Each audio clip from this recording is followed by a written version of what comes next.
This question belongs to engineering mathematics subject and was asked in GATE CSE 2014 set 2. So the question states, the maximum number of edges in a bipartite graph on 12 vertices is.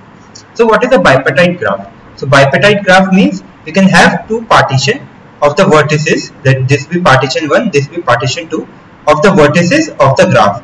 So it will have vertices V1 to Vm and it will have vertices V2 to V-1 to V-n, and the edges can be between the two partitions only. There can't be any edge in the same partition. The edge can be present between two partitions only. We can have any number of edges.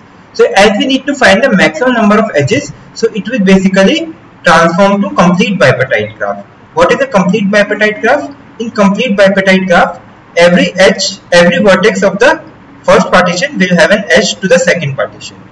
So complete bipartite graph will look something like this. So every vertex of the first partition have an edge to every other vertex of the second partition.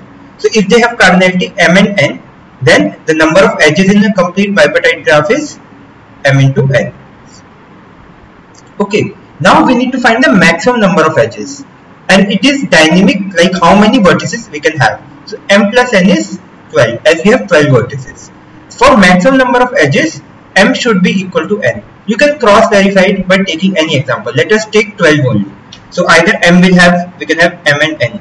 So m will have 1 and n will have 11 or 2 10 or 3 9 or 4 8 or 5 7 or 6 6, and now it will repeat. If it has 7, then it will have 5. It is repeating from here. It is mirror image. Okay. So what is 1 into 11? 11. This is 20. This is 27. It is 32. It is 35. It is 36. So always when m equals to n, the number of edges are maximum. So first partition will have 6 vertices and second will have 6 vertices. So what is maximum number of edges? It is 6 into 6, which is 36. So answer to this question is 36.